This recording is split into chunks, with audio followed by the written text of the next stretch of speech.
You're not responsible. It was wrong. Reach out to me. We'll connect you. I will never see, speak, or hear from Aaron Smith-Levin for the rest of my life. I've been raised since the age of 4 to follow orders, do as I was told, or risk losing everything. If we speak out, that's the only way they're going to get the strength to have the courage to do the same. Why the hell does someone have to escape to get out of a religion? I'm still shocked by the evil. This is pure evil at work.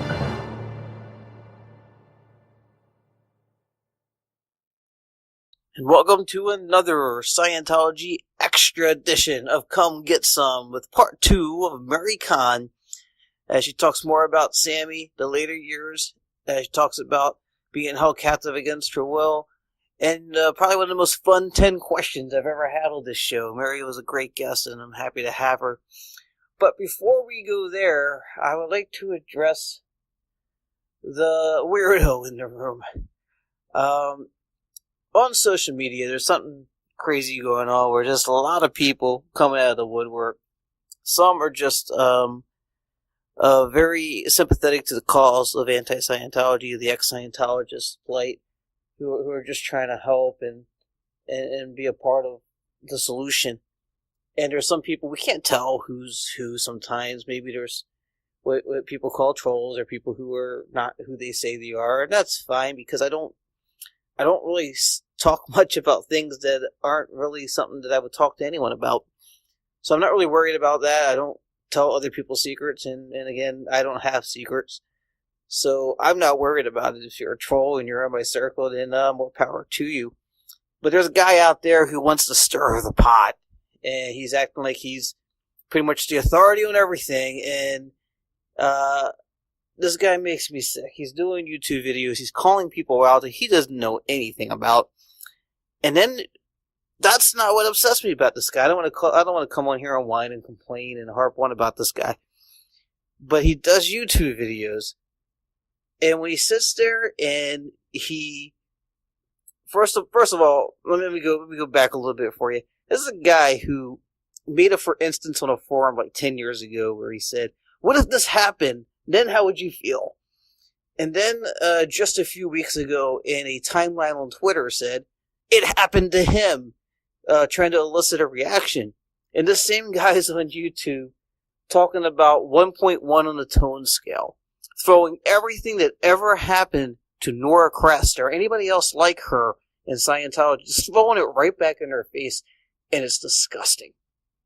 And when you're a person like that, an individual like that, I don't care who the trolls are. I don't care what kind of points you might make that are valid.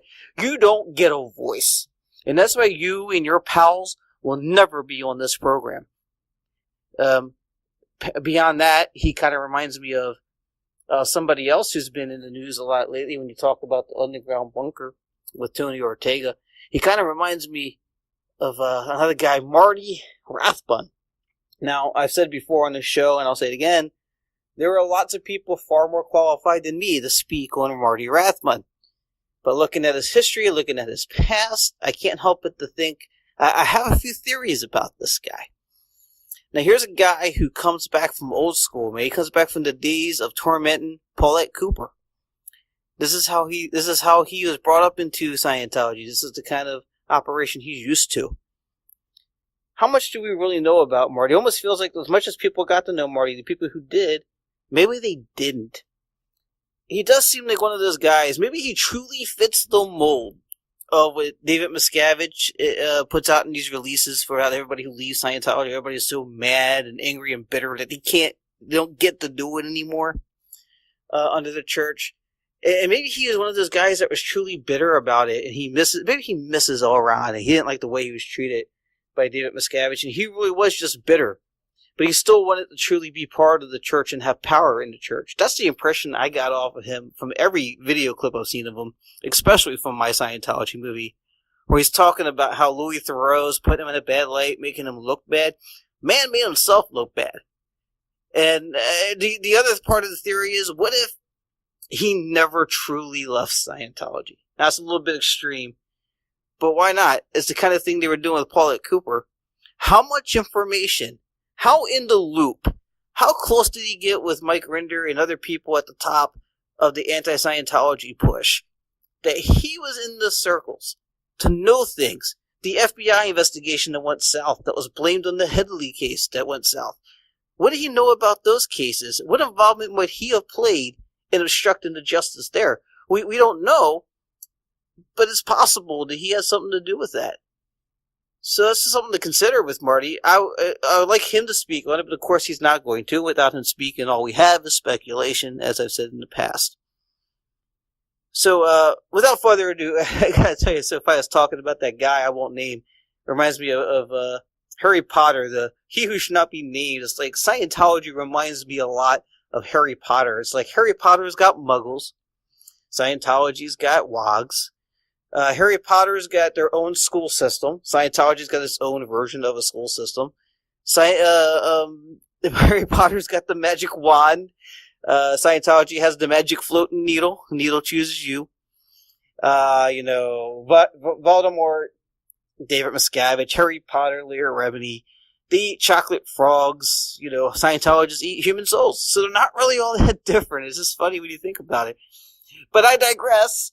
On to the show. Here is part 2 of Mary Kahn. I hope you enjoy it. Okay. Yeah. It's just the damage is there. And it's not like he's damaged. He can come out of this and someday live a perfectly normal life.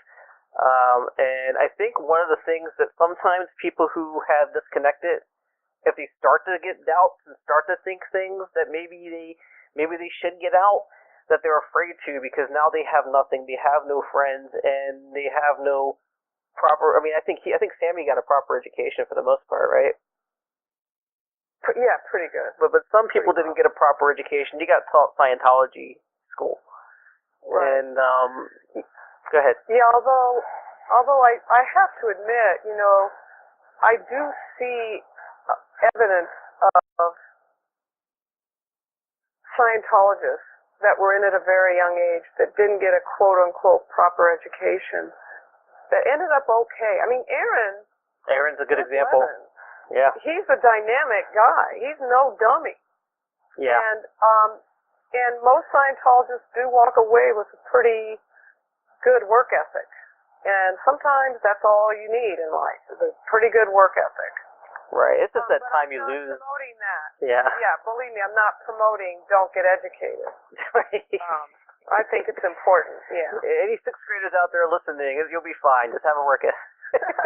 Mary Kahn says so. No, I'm kidding. Oh, this will come up in a video later on, right? Right. Do you want to trust the names of people who tell you kids to stay out of school at 6th grade? Wow. So you mentioned several times on your interview on Aftermath that you wanted to tell them to go F themselves. What was that first? When did you get that first feeling of telling them that? What was happening? Well, when I routed back in 2005, it was actually the end of 2004, but I just say 2005 for easy figuring. When I routed back in, I wasn't ready to tell them to go F themselves, but to me it was a big red flag. The fact that it took 11 intensives to get me set up to do this level. 11 intensives. Now, one intensive is 12 and a half hours. Okay. So, yeah.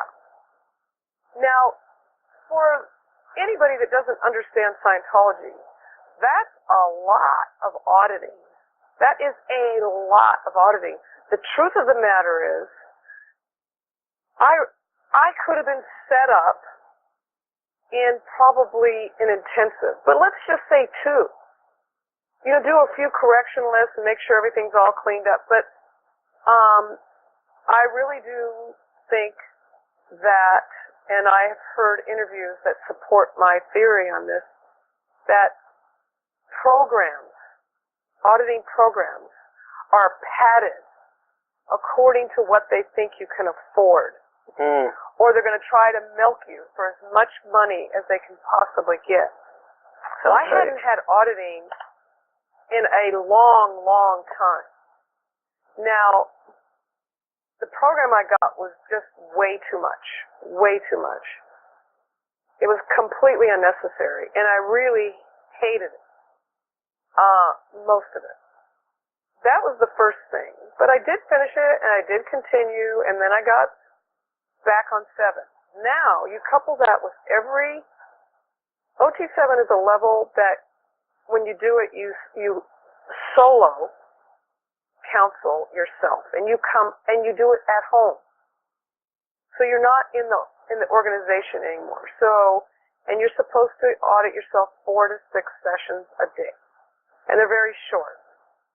So it was easy for me to go in and out of session and do my work at home or whatever, blah, blah. But every 6 months, you have to go into the organization and get sec checked to make sure that you are clean.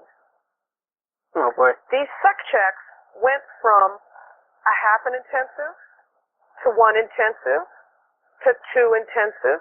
They kept growing to getting tailor-made, and I guarantee you, there was not one person on that level that looks forward to this. You know what you hear when you're on that level? You hear people talk about when they're going to get off of it. Right. You don't hear people's successes and how much fun they're having. Right. You hear about when they're going to finish, because it is one arduous piece of crap, this sec checking that you have to get every 6 months.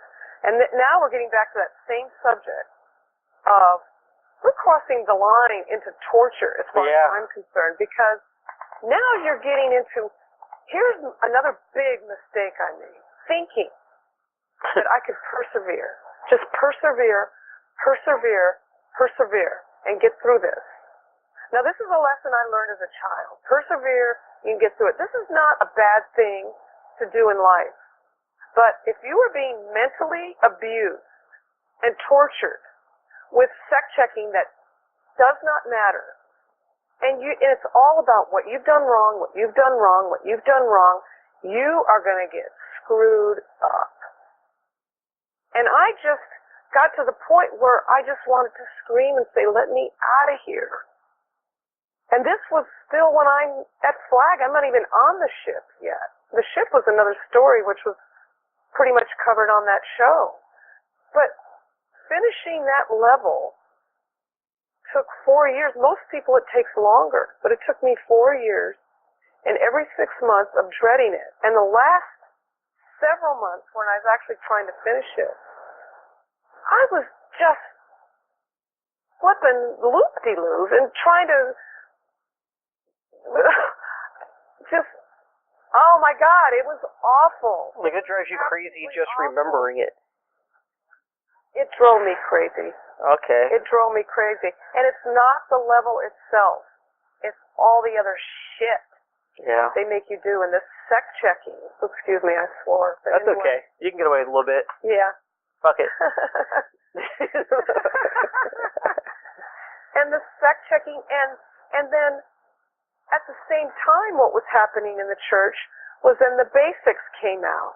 And now they're making me buy volumes and sets of these basics and these other donations, and they're making me participate and make sure that I am doing my participation. There's participations, contributions, donations, sec checks. None of this has anything to do with 7, but they made it have to do with 7. You can't finish 7 till you do this, blah, blah. And it was all these supposed tos that were never there. Not until you got there. There in the first years. Yeah. Now, even if they were there after you've been there for a while, do you not know they're coming anyway? Did they just spring that on you at the end? I didn't know they were coming, and I actually saw a change when Tom Cruise and Dave Miscavige became best friends. When he got that Medal of Valor, Tom Cruise, and when he started talking about KSW, and if you saw that film of him, about applying KSW, and I do it in my life, and You're either in or you're out. That's When I KSW, saw Keep that- Scientology Working, right? Yeah. Mm-hmm. And there's these 10 points, and it's all about being on board and blah. When I saw that, I thought, oh my God, here it comes. And sure enough, it just got from 2005 to, it's probably still going on. It's all about doing what they tell you to do, especially on that level. Once you get to OT7, you have to be participating. If you're not on staff, you've got to be doing other things that show you're working for the church. You've got to donate a ton of money. And then at that time, 2007, 2008 was the basics. For a couple of years, pounding and harassing every single person at the org. This is totally a new phenomenon. This was not happening before. Now you're talking You couldn't about... walk in. Go ahead. You couldn't walk into the organization, without getting hit up by somebody. No joke. So what happens when you say no? Pardon me? What happens when you say, I don't have it right now, I can't do it? Oh, forget it.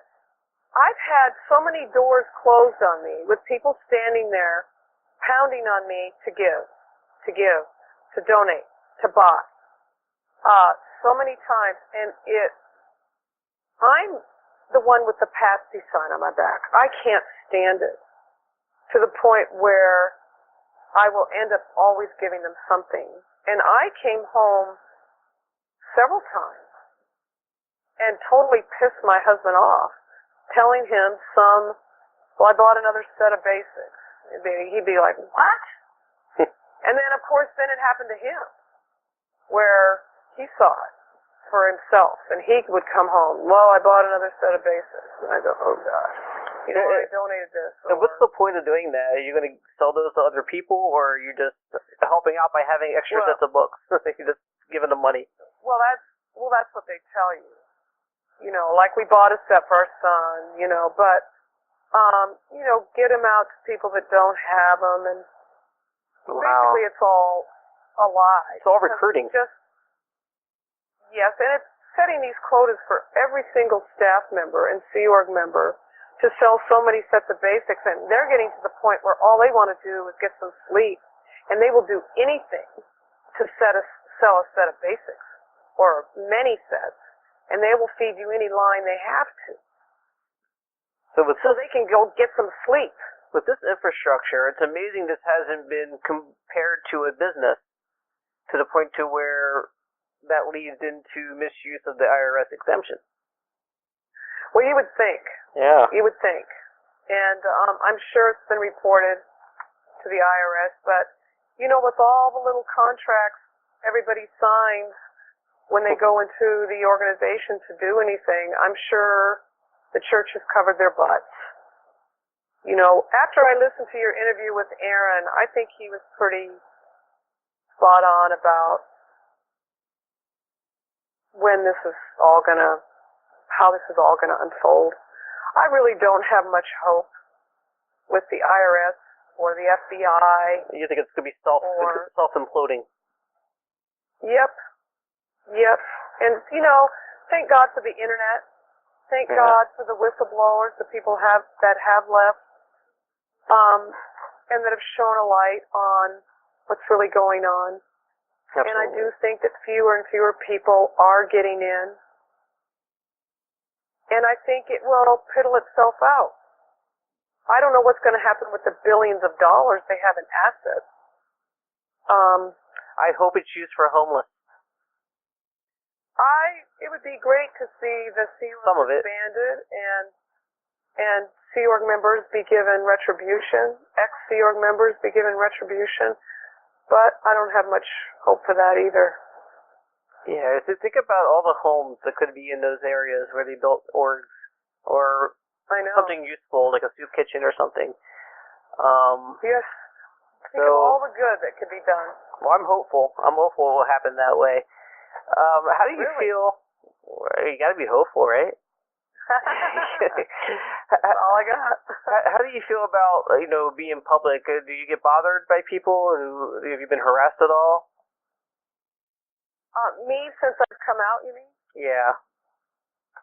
I haven't been followed as far as I'm aware. Right. I haven't been harassed any, but I've had a couple of things happen with a family member who I don't think the church realized was a family member. It was just a weird thing that happened. And they were trying to get her to speak out against me. That reminds me. Left her note. Pardon me? No, go ahead and finish your story, but that reminded me of something. Go ahead, I will come back to it. Okay. And would leave her notes, and they came and talked to her, and she finally told them to leave, and they did. Oh, wow. Yeah. She didn't bite. Okay.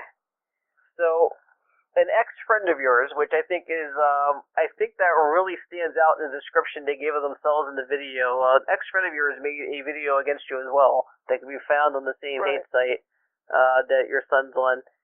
And he makes this wild claim that, it's not a wild claim, there's truth to it, but you had a son before Sammy with another person.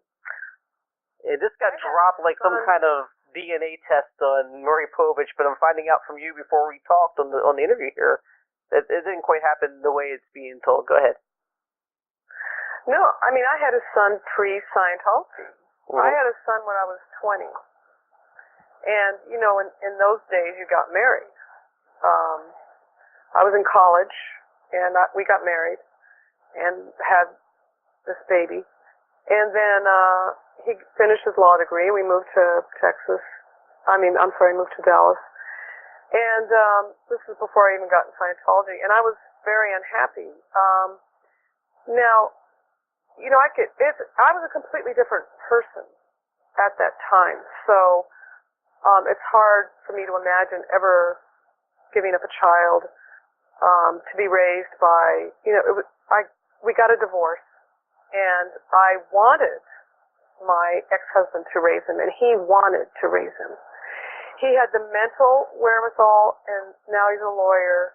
He had a new wife, and I really was completely unprepared to raise a child. I could barely raise myself.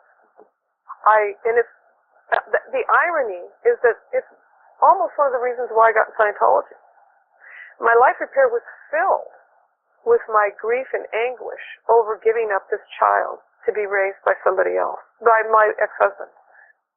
But I knew it was the best thing for him, and I knew he was in very good hands. My ex-husband had a strong family unit. He had parents and brothers. And I had none of that. I had no support whatsoever. And I was lost. And I grieved greatly over that son, even though it wasn't my choice.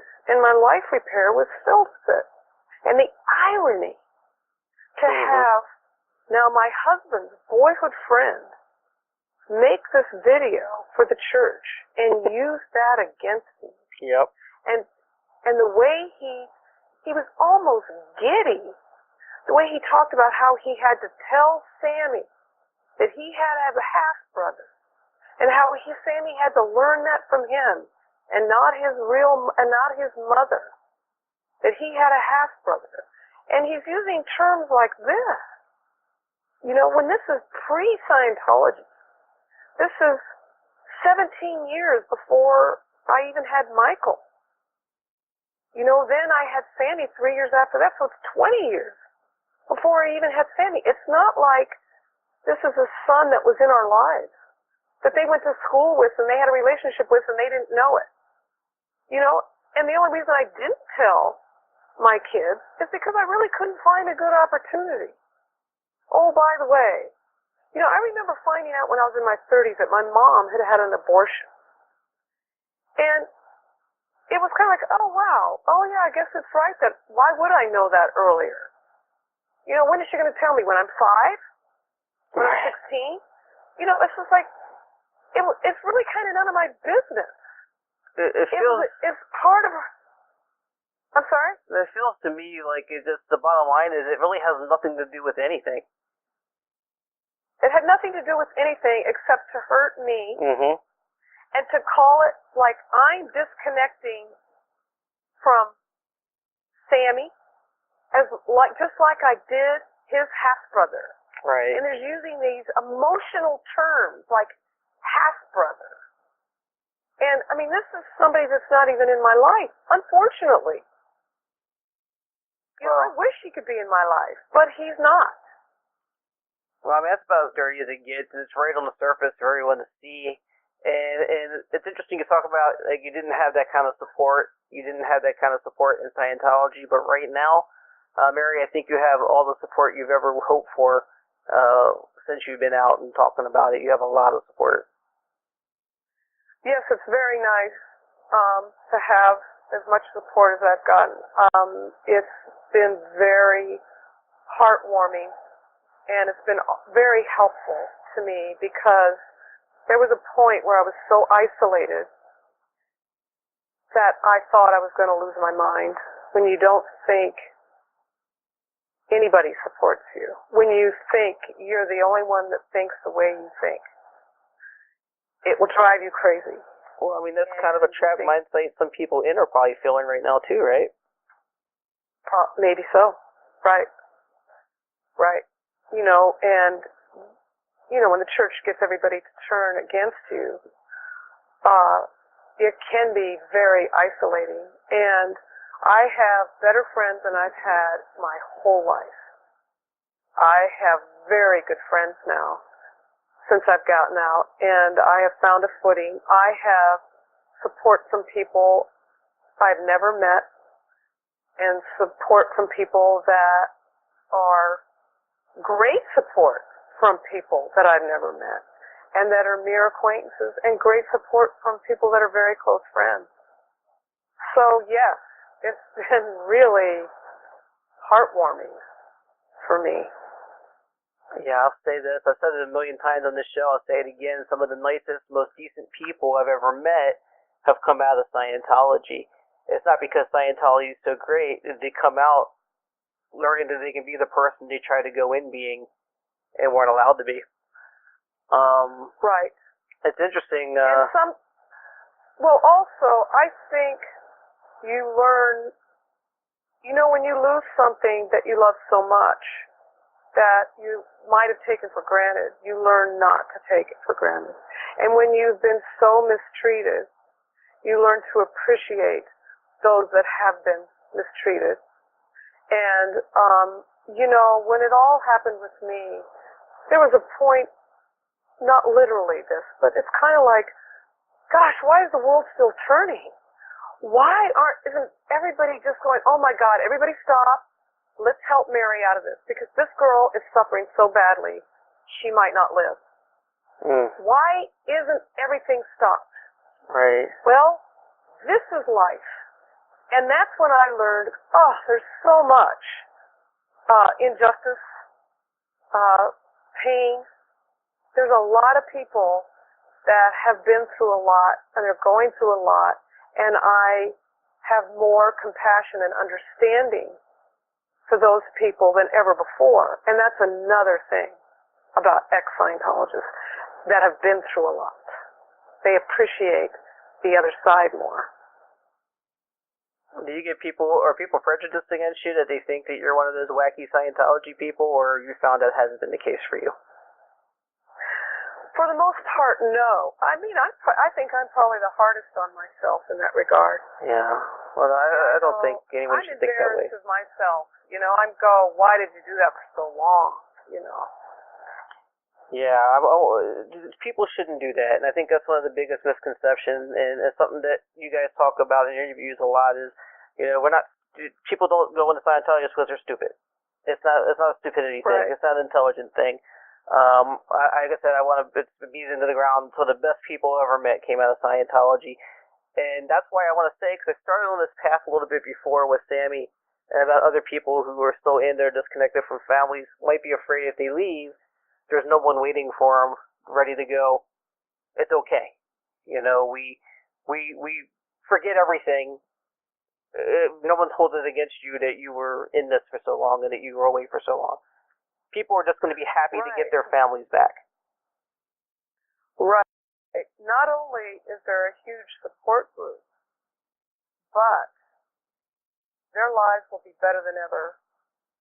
People that are in Scientology, especially the longer you've been in, the more your light is being covered up. And when you come out and you start to decompress and unravel, the more you start to experience your own truth, your own light, and be yourself. And it's safe to be yourself. And it's really the best solution.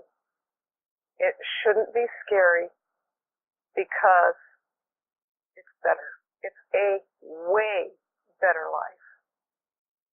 Yeah, I mean, all that ego boosting and all those applauses you get when your name comes up in whatever activity you're doing and whatever accomplishments and wins you get in Scientology, there's a whole lot more people waiting on the outside to applaud you walking out.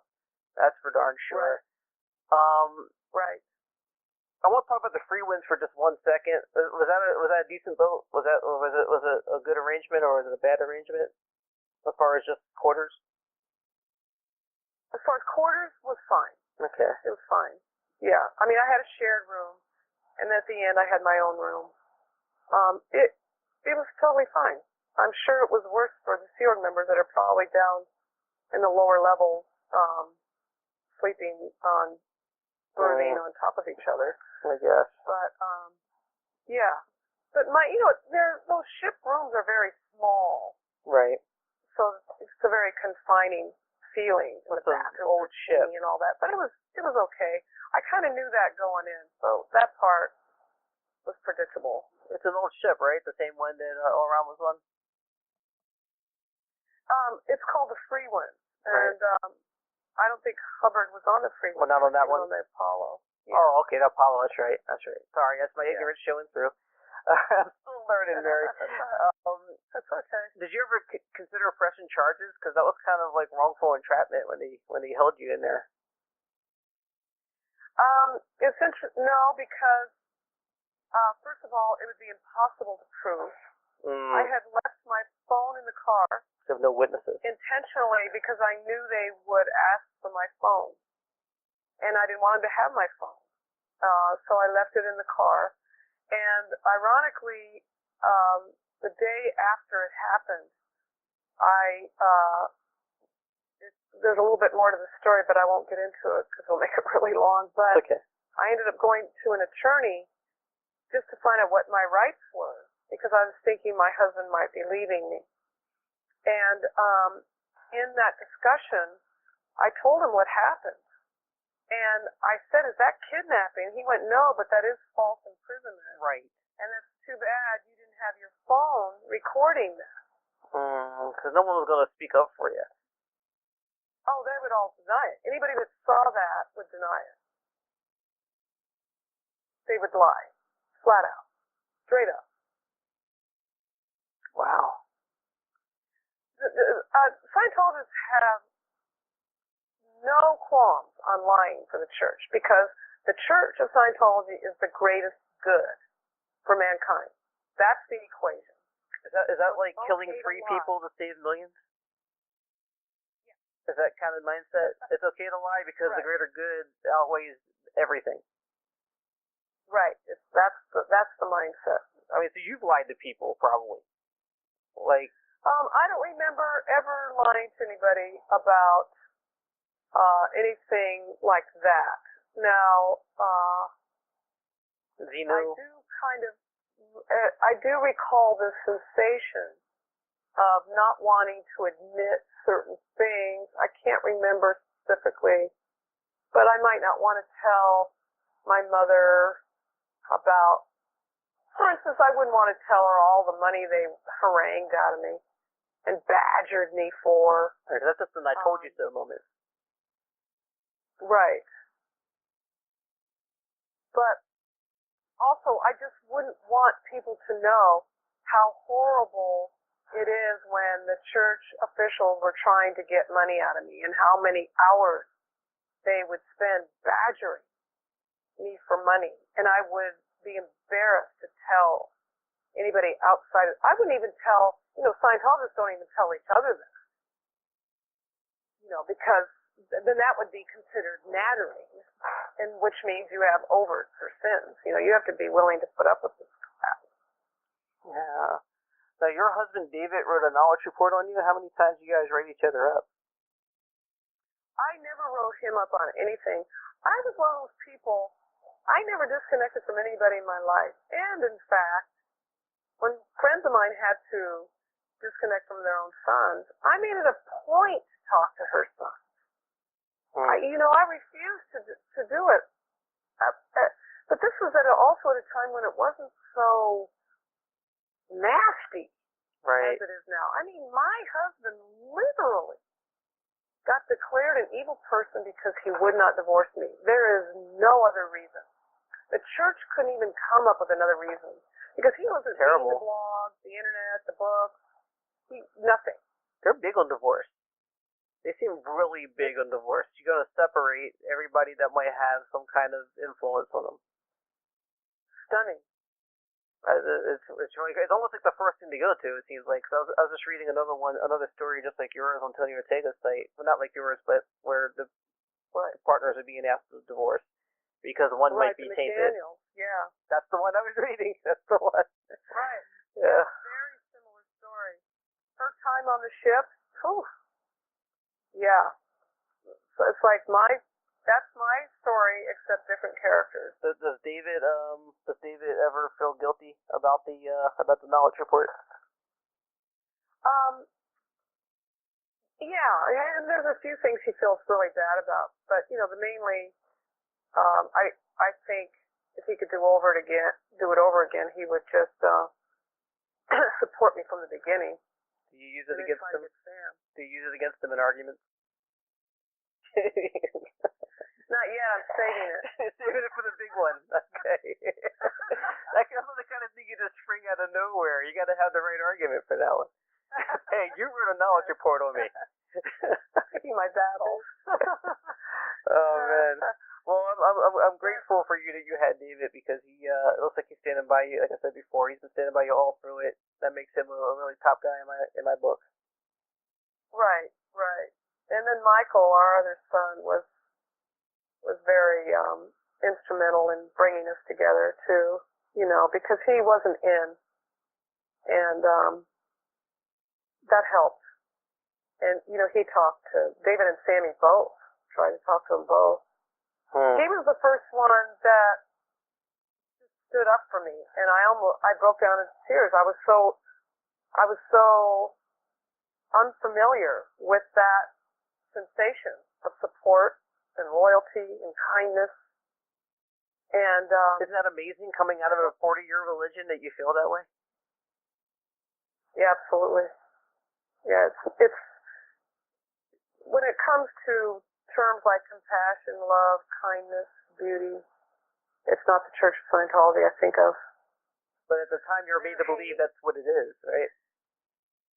Yeah. They're devious, hateful, deceptive, lying. Those terms fit the church. What really scares me is the more I research Scientology the last few weeks, last couple months, the more I'm finding they got their hands in everything. They're like cancer. They're all over the place. They're in businesses, business fronts, charities. Right. They're all over everything, and it's pretty disturbing. How do you? Disturbing. It is disturbing. It's because it's a ruse. Yeah. To say, oh, look what we're doing, and it's really not much of anything.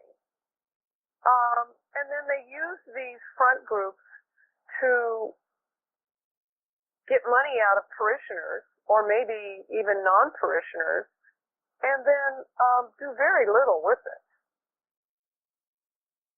How do you feel about independent Scientology practitioners? People who don't use CUR, don't use the spec checking and knowledge report process, none of the disconnection. I think it's fine. I mean, the people that are using, I think there is good in it. And I think if, people want to get the counseling and, of course, then they're not abused with the ethics and the punitive measures that are taken in the church. And I'm sure, if you, in the independent field, if there's somebody getting counseling and they go, you know what, I don't like this. You know what, this is dumb. They must handle it a different way. I mean, I don't know, but it just seems to me, I always get different answers and I always have my rebuttal. It just seems to me that the most important factor is, I mean, we know the e-meter mostly is a piece of junk, I think. We can probably agree on that. But the idea that people are squeezing the cans and they're depending on that to solve their issues, it almost takes the power away from them to learn how to help themselves, where it could be done in a better environment. Because on top of that, a lot of them sometimes still use the scripture of L. Ron Hubbard. And L. Ron Hubbard's scripture in its actual, if you didn't like Dianetics, well, a lot of Dianetics and a lot of the stuff he writes, and a lot of things he wrote about Scientology, instructs you to do these things like disconnection and fair gaming and things like that. right. So it's, Right, and that's the part where I go, yeah, but Mary, how far would you take it? right. Because I go, yeah, well, there's good in it, but then there's this. It ain't so good. So, like I said, my life repair was good. But my life repair could have just as easily been done without an e-meter.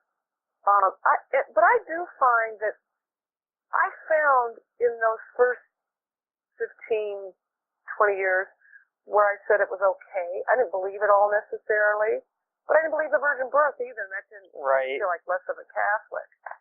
Right. But I knew people that knew very much about the meter, and it doesn't mean because you get a read that you've got something there that's worth fishing, that's worth talking about. I mean, even Hubbard says all you know is that the meter read. That's all you know. It could be a protest. Right. It could be nothing. But I do think, I don't know if it's always been like this and I just didn't notice, but I do think there's way too much emphasis on the meter. Right. Take the meter and throw it away. But you can't now. I mean, the OT levels are all metered. Yeah, well, to me, you can take the OT levels and throw those away, too. Well, this was covered. This was actually covered in the article we talked about earlier from Tony Ortega about the whole thing with the divorce. The meter was supposed to also be able to detect your point in time in past lives that you're stuck on. Oh, right. Yes, so she's talking about date locating, that drill, and she called it dating. And if somebody has, yes. But, yeah, right. It's hard to talk about. Yeah, no, it's not. It's just hard to explain. Right. Now, to some people, if they got really good, adequate, correct dating and locating, they might swear that was very helpful for them. And they felt a relief after that auditing. It could be that way. It could be that way. But I would be, to me, the date locating that I had, I mean, basically, I probably shouldn't say that, but there's an OT level that is a lot of date locating. I would say most of it was hooey. Why can't you say the? If not all of it. I'm trying to think if the church could come after me. Oh, you're worried about the legal. Well, that's all. Is it? I don't know if it's safe if it's all online anyway, available for anyone to see. I don't know. You could say, as per on this website. Yeah, no, I'm unaware of that, and it's irrelevant anyway. But there is an OT level that's a lot of it, and it's a very short OT level. I would say for the most part, it was just dumb. Yeah. I mean, here's the thing. If you want, you could get the Adam and Eve story to read on the meter. Right. You know? If Hubbard came up with the Adam and Eve story and told everybody, okay, now you're going to solo out this, and I want you to locate the Adam and Eve story, the meter would probably read. Does that mean it's true? No. So, there you go. Well, I am a Catholic, and I've gone to Christian church, but even I have questions about Adam and Eve because then we're all the product of incest, right? So there are problems with the Bible, right? With the Bible, let's accept it. The thing that drives me crazy, and I've said this many times on the show, and I can't help but say it again, but even if Jesus was the first ever sleight of hand magician, we don't know. We don't know, but we know who L. Ron Hubbard was. You know? Right. So, I don't know. It's crazy. Right. Well, I know. Well, you know, we've had a pretty lengthy conversation. I don't want to hold you too long here, Mary. It's been a real good conversation. I'm glad you agreed to come on. Sure. Something we like to do on this show is called 10 Questions with all my guests, and it could be silly questions or something thought provoking, and you just it's like a think fast thing. It usually doesn't go very fast, but whatever you can come up with for an answer, and then we'll say our goodbyes. Okay. All right, so here we go. After this heavy conversation, we'll have 10 questions with Mary Kahn. Think fast. Number 1. What's scarier? I'm supposed to give you answers. I'm supposed to give you my first, like a real fast first answer type thing. Right, but it never works. So, but if you don't like a question, if you're not comfortable with it, you can pass if you don't like something. Okay. All right, so number 1, scarier clown, Ronald McDonald or Kellyanne Conway? Oh my God, that's funny. I think it's Ronald McDonald. Okay, all right. I disagree, but okay. Number 2. What are you reading right now? Oh my God, my toenails. You're reading toenails? Well, you said, what am I reading? I'm looking down at my toenails. Oh, your book. What book are you reading right now? Be coherent at least. Come on, Mary. All right, I'm reading A Surrender Experiment. Okay. What's that about? Life's Journey into Perfection. You know the guy that wrote The Untethered Soul? Absolutely. It's about just, it's fine. It's good. Yeah, it wasn't fair. It was a side question. All right, I might put you on the spot on this one, though. Number 3, true or false? A UFO crashed in Roswell in 1947. False. I disagree with you on another one. Number 4. Oh my God, that's funny. How many auditors does it take to screw in a light bulb? Oh my God. Okay, 1 to screw in the light bulb, and 10 others to do the admin on it. Love it. All right, good job. Number 5. Everybody has come out and spoken about Scientology. Not everybody, but a lot of folks are writing books. Are you working on a book? No. No book. Okay. Number 6. Describe Leah Remini in 6 words. Oh. Beautiful, bold, ballsy, compassionate, kind, and heartfelt. That works? All right, I like that. Number 7. Toilet paper, over or under? Very big debate. Under. Under? How do you rip it off that way without losing like reams and reams of toilet paper? We disagree on something else? And I don't think I like you anymore, Mary. Nah, we're cool. We're cool. Number 8. Number 8. True or false? Cow tipping is wrong. No, it's not wrong. It's fun. All right. I don't think I have a position on this. I'll let you get away with that one. All right. Number 9. How often do you eat fast food? Never. All right, that's a good answer. Well, Wait. I'll have to say once every 6 months. all right. You're not on the meter. You can get away with the white lie. It's cool. It's cool. Number 10 is a little more serious. This is the kind of corny thing that Dan Harris tried on Leah Remini and Leah didn't bite, but it basically there is a possibility that this podcast can get to the right people, right? Somebody might hear this that needs to hear this. In that event, just a couple weeks ago, I read Lori Hodgson's letters to her kids. For number 10, is there anything you want to say to Sammy that he might hear that can come straight from your mouth? Well, I suppose I would want him. I really know it's really hard to get through to what he thinks happened with me. But I would really want him to really hear this and understand this, that with me it's not about the religion. I never want to stop him from practicing what he believes. It's about the abuses.